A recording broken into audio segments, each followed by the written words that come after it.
Bonjour tout le monde. Alors aujourd'hui, le but de cette vidéo sera de vous parler, de vous présenter la valeur Whitby. Alors je vais vous en parler d'un point de vue fondamental. Alors en plus, il s'avère que la société a publié ses résultats annuels la semaine dernière et ces résultats annuels sont historiques. Je vais en faire un petit commentaire sur ces résultats, sur la valorisation actuelle du titre, sur les perspectives, je vais aussi faire un petit résumé historique sur la société au cours des dernières années, raconter un peu, commenter un peu le parcours du titre. Et puis après, je finirai par le graphique, regarder si d'un point de vue technique, le titre pourrait nous offrir du potentiel, voir quels sont les niveaux clés à casser. Donc Whitby, moi je n'étais pas spécialement un fan de Whitby. C'est pas une valeur qui me faisait kiffer. Alors pourquoi ça me faisait pas kiffer? En fait, regardez. En 2017, la société, j'avais regardé la société en 2015-2016, il y avait des pertes. Regardez en 2017 par exemple, la société avait réalisé un chiffre d'affaires de 16 millions et la société avait affiché des pertes de 4 millions. Donc chiffre d'affaires de 16 millions, des pertes de 4 millions. Moi, quand je vois ça tout de suite, moi ça me laisse un peu, voilà, je me dis bon, je vais passer à autre chose.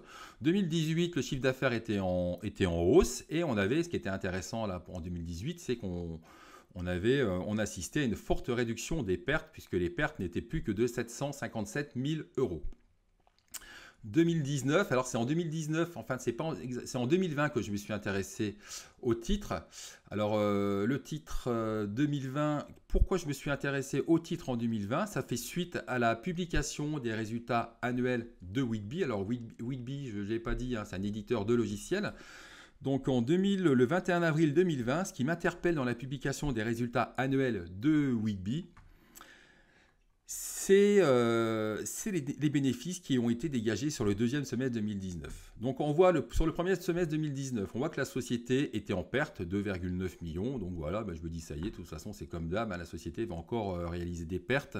Mais je vois que sur le deuxième semestre, la société parvient à dégager un bénéfice net de 3,9 millions qui est supérieur à la perte du premier semestre et cet excellent résultat OS2 a permis à la société de passer bénéficiaire pour l'exercice 2019. Donc je me dis tiens, il y a peut-être quelque chose à faire sur cette société. Donc après, je creuse le dossier et en fait, ce que je m'aperçois, c'est que la société, chez cette société, il y a une forte saisonnalité des résultats. C'est-à-dire que sur le premier semestre, la société fait des pertes et à chaque fois, c'est le deuxième semestre qui permet de redresser les résultats, de redresser les comptes. Donc 2019, excellent, on va dire sur le S2, excellent résultat net sur le S2. Et donc, ça fait suite à cette publication, je commence à m'intéresser à la valeur Whitby et je commence un petit peu à la trader. Ce qui se passe, donc après, on voit déjà la société retrouve le chemin des bénéfices en 2019, donc le marché aime bien. Après, le 30 juillet, la société nous publie un chiffre d'affaires en croissance de 26%. Donc je me dis, une société qui retrouve le chemin des bénéfices, qui affiche un taux de croissance au premier semestre 2020 de 32%. En plus, on était en plein Covid. Donc, j'aime autant vous dire que les sociétés qui, à l'époque, affichaient des taux de croissance, des chiffres d'affaires en croissance, il y en avait très très peu. Donc, je me dis, purée, tiens, ça sera peut-être une des seules valeurs de croissance de la cote Whitby. Donc, quand je vois ça derrière, je m'intéresse à la valeur, je la trade, etc. Après, ce qui se passe, donc le valeur, alors après je vais vous montrer comme le graphique pour ce qui résume un peu tout ça. Donc là on voit, alors c'était en avril, donc on voit en avril la société retrouve le schéma des bénéfices en 2020. Donc c'est ici, ça décolle, après hop ça retombe un peu parce que là on est un peu dans le Covid et puis après finalement le titre redécolle. Et puis surtout, là, le 30 juillet, donc publication du chiffre d'affaires du premier semestre, en forte hausse. Et là, derrière, ça y est, il s'ensuit une belle vague haussière sur le titre parce que voilà, les gérants, tout le monde se dit, purée, il y a des valeurs de croissance, il n'y en aura pas beaucoup, c'est ce que je vous disais. Donc voilà, il y a une vague spéculative, une vague d'achat qui s'abat sur Whitby, qui dure quand même pas mal de temps. Le titre, cette vague d'achat pousse le titre jusqu'à 12 euros. C'est vraiment, regardez le parcours du titre, quoi. Il fait x6 en l'espace de 7 mois. Et après bah, grosse gamelle du titre. Pourquoi grosse gamelle du titre? Bah, parce qu'en fait, la société nous avait annoncé un chiffre d'affaires en croissance. Donc c'est ici, hein, en croissance de... alors c'est même pas, c'était, je raconte des conneries même en fait. Hein. Ah non, c'était là, attendez. C'était... Ah non, c'était ici, pardon, je vais y arriver. Voilà, donc là, donc la société nous annonce en juillet un chiffre d'affaires en croissance de 32%, donc là, ce qui pousse le titre jusqu'à 32 euros. Et en fait, en janvier 2021, là, c'est là où tout, c'est là où on dit il y a un truc qui déconne complètement chez Whitby, c'est que la société nous annonce un chiffre d'affaires sur le T4 qui est en forte baisse. Donc la société, en fait, donc pendant toute la moitié de l'année, la société, elle a une étiquette valeur de croissance. Donc voilà, le titre est porté par les achats de gérants, par tout le monde, parce que tout le monde se dit que la valeur, c'est une nouvelle pépite, etc. La société donc publie son T4 et là en fait il s'avère que le T4 s'inscrit en très forte baisse par rapport à l'exercice précédent. On est sur du moins 60. Hein. Donc en fait on est en juillet on est sur une valeur de croissance et lorsque la société en janvier 2021 nous annonce son chiffre d'affaires, on est sur une valeur de décroissance avec un T4 qui est en baisse de 60%. Donc là derrière, quand on voit ça, on dit, ça y est, les managements auraient pu au moins nous prévenir, auraient pu au moins prévenir les actionnaires que le T4 ne va pas être bon et que voilà, ils auraient pu annoncer un profit warning au lieu de laisser le titre comme ça s'emballer. Donc, qu'est-ce qui se passe derrière? Bon, bien sûr, le titre, suite à la publication de ce chiffre d'affaires annuel, le titre, bien évidemment, il fait marche arrière, donc là, voilà, ça se traduit par une baisse de 26%, donc j'en avais parlé sur Twitter à l'époque, hein. J'ai dit, putain, mais quel foutage de gueule, la société, valeur de croissance, et puis du jour au lendemain, on apprend qu'en fait, finalement, c'est une valeur de décroissance. Donc finalement, le titre donc, perd 26%, et puis après, bien sûr, la dynamique haussière, elle est cassée, donc là, on voit, il y a un gap baissier là, qui s'est créé ici. Donc la dynamique haussière est cassée et puis après le titre retombe. Donc suite à cette publication, là je me dis, de toute façon, j'abandonne le suivi du titre hein, parce que je me dis de toute façon le management, tout ça, c'est pas super fiable. Et puis finalement, donc là c'était le résultat 2019 et finalement à cause de ce T4, hein, à cause de cette fin d'année calamiteuse en 2020, la société affiche une perte de 2,8 millions d'euros. Hein, donc on est passé d'un cours de 2 à 12 euros. Et puis finalement, la société réalise un de ses pires exercices en 2020 avec une perte de 2,8 millions d'euros. Donc moi j'abandonne le suivi du titre. Je me réintéresse au titre. Lorsque la société donc, publie ses résultats semestriels, parce que je vous rappelle que la saisonnalité du titre est très forte. La saisonnalité des résultats est très forte chez ce titre. Je vous rappelle, sur le S1, des pertes très importantes. Sur le S2, des pertes. Sur le S2, généralement, il y a du mieux, voire de l'excellent. Donc après, le titre retombe.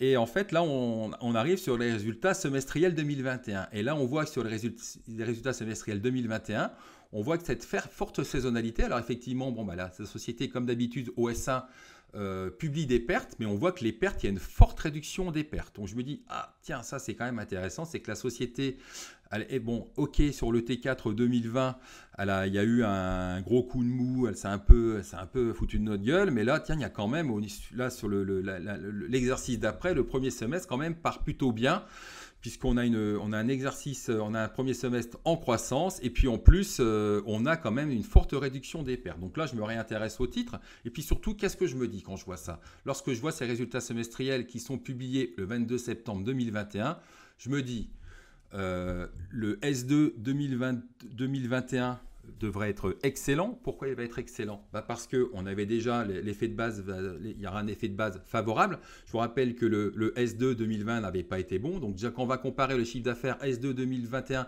par rapport au S2 2020, le S2 2021 devrait être excellent. Et puis surtout, le deuxième semestre, généralement, est bien meilleur en termes de rentabilité. Donc je me dis, j'en parle à mes abonnés bien évidemment, je me dis, bon, on devrait avoir un excellent S2 2021 en termes de chiffre d'affaires, puisque déjà on va comparer par rapport au T4 2021. Et en plus, je vous rappelle que sur le S1 2021, sur le S2, les S2 pardon, chez Whitby sont vraiment excellents. Donc à mon avis, on va se diriger vers un exercice 2021 qui devrait être très très bon dans le vert foncé. Voilà, je m'attendais vraiment à je m'attendais à une excellente publication de résultats annuels 2021. C'est ce qui se passe. Alors finalement, sur l'année 2021, alors là on a justement, sur l'année 2021, la société nous publie donc un chiffre d'affaires donc en croissance par rapport à 2020, parce que justement, je vous rappelle qu'en 2020, il y a eu un gros coup de mou au T4 2020. Et puis surtout, ce qui est vraiment excellent, c'est le niveau d'EBITDA, c'est la marge d'EBITDA, donc en hausse. C'est le résultat d'exploitation. Et c'est bien sûr le résultat net. Donc la société arrive à nous dégager. Alors on notera quand même que le résultat net est supérieur au résultat d'exploitation. Donc il doit y avoir de l'exceptionnel qui gonfle ces résultats nets. Bon, en tous les cas, quand je vois ça, je me dis donc quand je vois ça et quand je les compare par rapport à l'historique de la société, donc c'était ici, pardon, là on est sur un RN de 2,1 millions. Derrière, le marché devrait saluer cette publication. Entre-temps, c'est vrai qu'en plus, entre-temps, j'ai oublié, c'est vrai que l'historique peut-être vous paraître un petit peu brouillon, mais entre-temps, la société nous avait aussi annoncé un contrat de 4 millions. Donc 4 millions, c'est énorme pour Whitby, parce que 4 millions, ça représente quoi? Un contrat de 4 millions, c'est 20% de leur chiffre d'affaires en 2021. Donc c'est vraiment...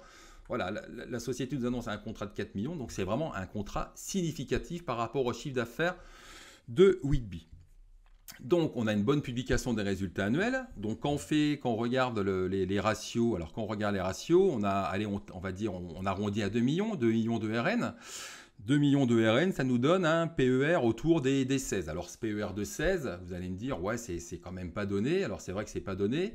Alors je vous rappelle quand même qu'on est sur une société en retournement, en redressement. Donc c'est là où le PER il a ses limites. Et puis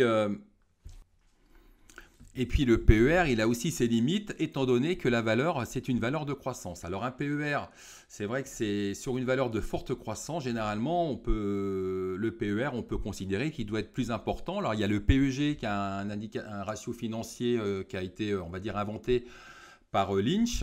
Ce ratio, il se calcule comment? En fait, on prend le PER, on le divise par le pourcentage de croissance, et si on arrive à une valeur inférieure à 1, Lynch considère que la valeur est bon marché.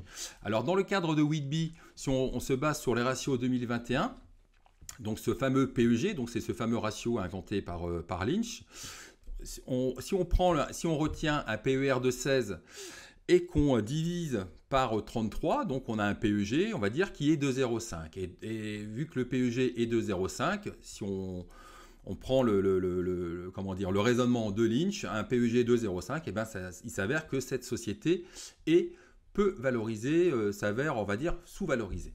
Alors après, voilà, là on parle des ratios 2021, par contre 2022, quelles sont les perspectives pour la société en 2022? C'est là où c'est peut-être un peu plus compliqué, ou là où c'est peut-être un peu, on va dire un peu plus... On a peu d'éléments pour l'instant pour savoir si les perspectives 2022 seront bonnes. Ce qu'on sait quand même, c'est que la société, donc, elle a décroché donc, ce contrat de 4 millions. Ce contrat de 4 millions qui va être comptabilisé sur le chiffre d'affaires 2021, d'accord? Et puis, ce qu'on peut voir aussi, c'est que les perspectives, la société s'avère plutôt confiante. Puisque regardez, en fait, alors on est qu'au mois d'avril, hein, mais pour elle, les perspectives sont bonnes. L'année 2022, c'est ici, hein, l'année 2022 est parfaitement engagée avec, à fin mars 2022, 11,6 millions de chiffres d'affaires réalisés ou à comptabiliser sur 2022, représentant plus de 60% de l'activité du dernier exercice. Donc ça veut dire que la société, là, pour l'instant, ce qu'elle est en train de nous dire, c'est qu'elle a sécurisé déjà 60% de son chiffre d'affaires, l'équivalent de 60% de son chiffre d'affaires de l'année 2021. Donc 11,6 millions de chiffre d'affaires, c'est plutôt bien. Par contre, c'est vrai, effectivement, là, on reste un peu sur notre faim. c'est qu'on n'a pas des objectifs vraiment chiffrés du chiffre d'affaires pour 2022. Donc c'est là où je me dis, au niveau des perspectives, et puis surtout, voilà, je vous dis qu'on a des perspectives, on va dire, assez évasives. Hein. Bon, c'est vrai qu'en même temps, c'est un peu le cas pour toutes les sociétés, avec cette histoire d'inflation, de hausse des matières premières. On sait très bien que les marges des sociétés vont être rognées par cette inflation. Donc il y a beaucoup de sociétés qui ont du mal à faire des prévisions. Et puis surtout, c'est vrai qu'en termes de prévisions, ce management, on va dire, n'est pas très fiable, puisque je vous rappelle qu'en 2020, on avait une société de croissance, et puis finalement fin 2020, fin 2020, finalement, cette société de croissance se transforme en société de décroissance. Donc là, au niveau de la confiance dans le management, je serais assez, on va dire, assez mitigé. D'un point de vue valorisation, le titre me paraît très intéressant en termes de PEG. On a un PEG inférieur à 1, largement inférieur à 1. On a une société qui est en recovery, on a un chiffre d'affaires 2022 qui est quand même bien parti, bien entamé. Après, voilà, là où j'aurais un petit bémol par rapport à cette valeur, c'est au niveau du management, au niveau des prévisions, puisque c'est vrai que les prévisions, la société nous a déjà fait à l'envers, on va dire, elle ne nous avait pas prévenu que l'année 2020 n'allait pas être bonne, donc on peut se dire qu'elle est capable de faire la même chose en 2022. Alors voilà, je n'en sais rien, mais c'est un scénario qu'on doit envisager. On doit envisager que les prévisions du management ne sont pas toujours respectées ou ne sont pas toujours à la hauteur de ce qu'on nous a raconté. Donc d'un point de vue, valorisation, c'est peu valorisé. Management, on va dire que c'est moyen, mais bon, quand même, d'un point de vue, les autres risques sur cette valeur, c'est aussi la liquidité du titre. Le titre n'est pas très liquide. Donc, faut faire attention à ce titre. Le carnet d'ordre est creux. Donc moi j'ai une toute petite ligne, mais je ne compte pas rentrer des 1000 et des 100 parce que voilà, le titre, c'est bien de rentrer sur un titre, mais c'est aussi, il faut penser, lorsqu'on doit sortir de ce titre, si on ne peut plus sortir, là c'est quand même problématique. Donc moi j'ai une toute petite ligne qui doit représenter, je crois, 1% de mon portefeuille. Et d'un point de vue graphique, faisons le point d'un point de vue graphique. C'est vrai qu'il y a pas mal de choses à dire sur cette publication. D'un point de vue graphique, qu'est-ce qu'on voit à court terme ? Alors, d'un point de vue... Ouais, ça fait... Bon, je vais arrêter de le répéter. Hein.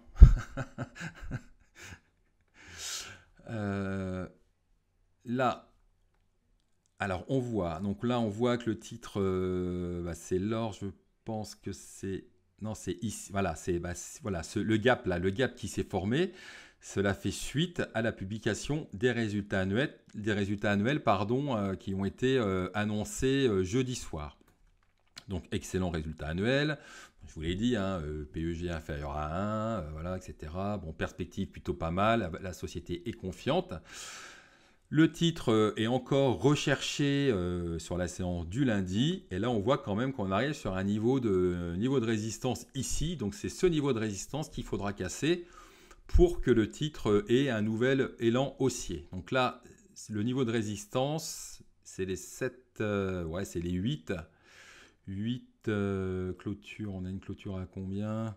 Ouais, voilà, on a une résistance à casser à entre 7,9, une zone de résistance à casser entre 7,9 et 8 pour que le titre ait un nouvel élan haussier, qui est une petite accélération haussière sur le titre. Donc 7,9, 8 à casser. Après, derrière, au niveau graphique, ça nous donne quoi ? Si on casse ces 8, la prochaine target sur le titre, ça pourrait être le 8,36 et après les 9. Et après les 9, regardez, après on se retrouve sur le gap baissier qui s'était formé lors du gros profit warning, lors de l'annonce du T4 complètement pourri que la société nous avait annoncé. Alors pour récapituler sur le titre Whitby, alors d'un point de vue fondamental, en résumé, le titre belle recovery en 2021, des ratios de valorisation on va dire modérés, alors un PER certes assez élevé, mais finalement pour une société en redressement, c'est plutôt correct. Pareil pour une société qui affiche des taux de croissance de plus de 30%, on va dire que c'est même sous-valorisé si on se base sur le ratio de PEG de Lynch. qui est largement inférieur à 1 pour Whitby.